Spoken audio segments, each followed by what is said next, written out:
يا أيها الذين آمنوا اصبروا وصابروا ورابطوا واتقوا الله. Bismillahirrahmanirrahim. Assalamualaikum warahmatullahi wabarakatuh. Sahabat dimanapun anda berada, baik di udara, baik di darat pada umumnya. Nah, saya ingin berbagi kisah. Mungkin kisah ini sudah sangat familiar, dan mungkin kisah ini sudah sering anda dengar. Hanya sekedar mengingat atau mengkaji suatu kisah. Mudah-mudahan kisah ini bermanfaat. Wanita kaya untuk agama Allah, judulnya. Wanita kaya untuk agama Allah. Nah, ini diambil dari kisah, terinspirasi dari kisah Khadijah. Jadi 2/3 wilayah Mekah itu adalah miliknya Siti Khadijah binti Khuwailid, istri pertama Rasulullah Shallallahu Alaihi Wasallam. Dia wanita bangsawan yang menyandang kemuliaan dan kelimpahan harta kekayaan. Namun ketika wafat, tak selembar kafan pun dia miliki. Bahkan baju yang dikenakannya di saat menjelang ajal adalah pakaian kumuh dengan 83 tambalan. Kalau saya tidak salah membaca sejarah. Kalau salah, teman-teman benerin ya. Nah, lalu dia memanggil anaknya, "Fatimah, putriku, aku yakin ajalku segera tiba," kata Khadijah. Ini bisik Khadijah kepada anaknya Fatimah sesaat menjelang ajal. Bisikan Khadijah kepada anaknya Fatimah sesaat menjelang ajalnya. Kata Khadijah, "Yang kutakutkan adalah siksa kubur," bisiknya kepada Fatimah. "Tolong mintakan kepada ayahmu," maksudnya baginda Rasulullah SAW, "agar beliau memberikan sorbannya yang biasa digunakan menerima wahyu untuk digunakan maksudnya menerima wahyu. Sorban itu menerima sorban itu yang biasa dipakai Nabi Muhammad menerima wahyu, untuk dijadikan kain kafanku," kata Khadijah kepada anaknya. Lalu Khadijah mengatakan dia takut, "Aku malu dan takut memintanya sendiri kepada ayahmu," Rasulullah maksudnya. Mendengar itu, Rasulullah berkata, apa yang dikatakan Khadijah? Lalu Rasulullah berkata, "Wahai Khadijah, Allah menitipkan salam kepadamu. Allah menitipkan salam kepadamu, hai Khadijah, dan telah dipersiapkan tempatmu di surga," kata Rasulullah SAW. Ini disampaikan langsung oleh Rasulullah SAW. Ya, Rasulullah menyampaikan ini kepada istrinya, "Wahai Khadijah, Allah menitipkan salam kepadamu dan telah dipersiapkan tempatmu di surga." Siti Khadijah Ummul Mukminin, ibunya kaum mukmin, pun kemudian menghembuskan nafas terakhirnya di pangkuan Rasulullah Sallallahu Alaihi Wasallam. Didekapnya sang istri itu dengan perasaan pilu yang teramat sangat. Sedih Rasulullah, perasaan pilu yang teramat sangat. Tumpah air mata mulia baginda besar Nabi Muhammad Sallallahu Alaihi Wasallam. Rasulullah menumpahkan air matanya, dan semua orang yang ada di situ pada saat itu, dalam suasana seperti itu, malaikat Jibril pun turun dari langit dengan mengucapkan salam dan membawa 5 kain kafan. "Assalamualaikum," kurang lebih begitu. Lalu Rasulullah menjawab salam Jibril, kemudian bertanya, "Untuk siapa sajakah kain kafan itu ya Jibril?"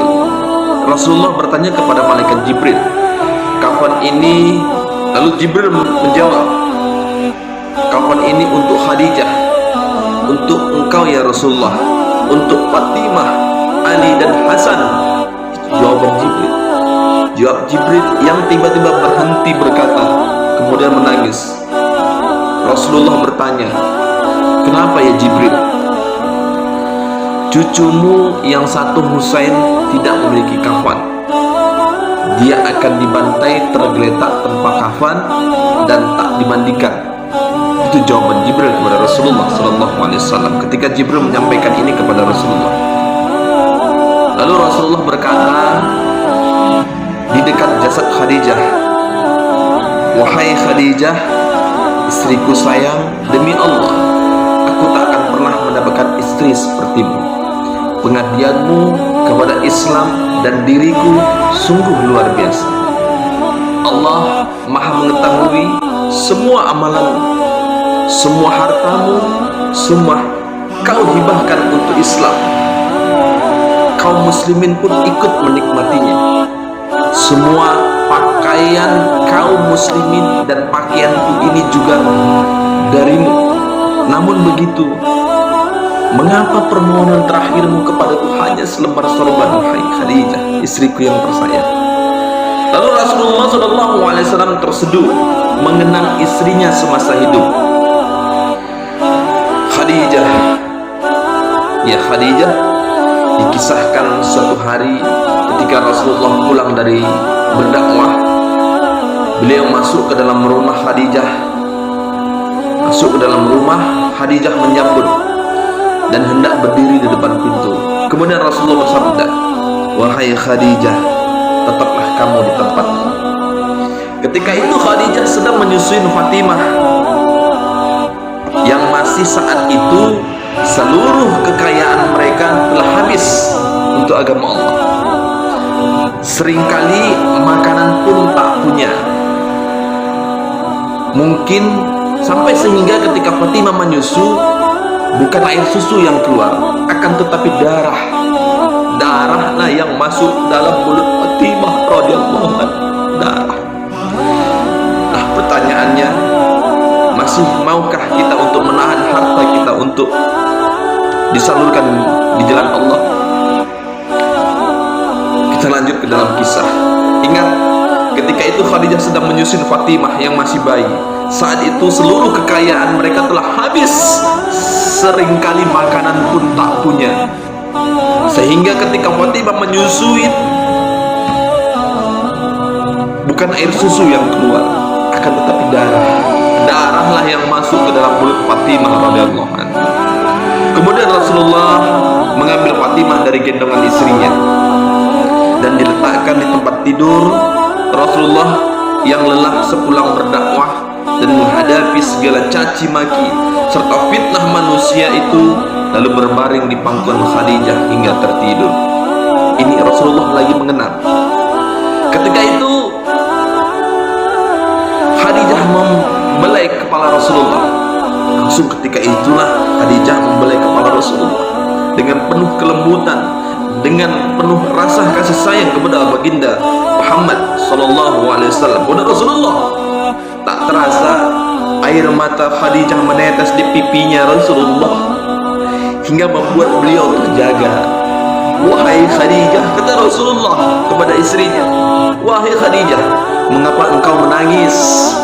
Adakah engkau menyesal bersuamikan aku?" kata Rasulullah. Rasulullah bertanya kepada Khadijah seperti itu dengan lembut. "Dahulu engkau wanita bangsawan, engkau mulia, engkau hartawan, namun hari ini engkau telah dihina orang. Semua orang telah menjauhi dirimu. Seluruh kekayaanmu habis. Adakah engkau menyesal, wahai Khadijah, bersuamikan aku?" kata Rasulullah sallallahu alaihi wasallam. Lanjut Rasulullah, tak kuasa melihat istrinya menangis, Khadijah berkata, "Wahai suamiku, wahai Nabi Allah, bukan itu yang kutangiskan." Jawab Khadijah, "Dahulu aku memiliki kemuliaan. Kemuliaan itu telah aku serahkan untuk Allah dan Rasulnya. Dahulu aku adalah bangsawan. Kebangsaan itu juga aku serahkan untuk Allah dan Rasulnya. Dahulu aku memiliki harta kekayaan. Seluruh kekayaan itu pun telah aku serahkan untuk Allah dan Rasulnya. Wahai Rasulullah, sekarang aku tak punya apa-apa lagi," kata Khadijah. "Tetapi engkau masih terus memperjuangkan agama ini, wahai Rasulullah. sekiranya nanti aku mati sedangkan perjuangan masih belum selesai, sekiranya engkau hendak menyeberangi sebuah lautan, kata Khadijah kepada Rasulullah SAW, sekiranya engkau hendak menyeberangi sungai namun engkau tidak memperoleh rakit atau jembatan, maka galilah lubang kuburku, ambillah tulang belulangku, jadikanlah sebagai jembatan bagimu untuk menyeberangi sungai itu, supaya engkau bisa berjumpa dengan manusia dan melanjutkan dakwahmu. Allahu Akbar, Allahu Akbar, subhanallah walhamdulillah wala ilaha illallah, Allahu Akbar. Ingatkan mereka tentang kebesaran Allah, ingatkan mereka kepada hak, kata Khadijah. Ajak mereka ke dalam Islam, wahai Rasulullah. Rasulullah pun tampak sedih. Oh Khadijah sayangku, kau meninggalkanku sendirian dalam perjuanganku. Siapa lagi yang akan membantuku? Aku ya Rasulullah, sahut Ali bin Abi Thalib. Jawab menantunya Rasulullah, Ali bin Abi Thalib, yang pada saat itu di samping jasadnya Siti Khadijah pada saat itu. Rasulullah kemudian berdoa kepada Allah, ya Allah, ya ilahi Rabbi, limpahkanlah rahmatmu kepada Khadijahku yang selalu membantuku dalam menegakkan Islam, mempercayaiku pada saat orang lain menentangku, menyenangkanku pada saat orang lain menyusahkanku, mententramkanku pada saat orang lain membuatku gelisah. Sahabat, semoga cerita singkat Khadijah ini menjadi motivasi dan semangat pada kita untuk terus semangat dan memohon kepada Allah agar Allah tanamkan di hati kita untuk terus semangat dalam berdakwah, untuk terus semangat mengajak orang-orang yang baik dalam rangka memperbaiki diri dan berharap kepada Allah.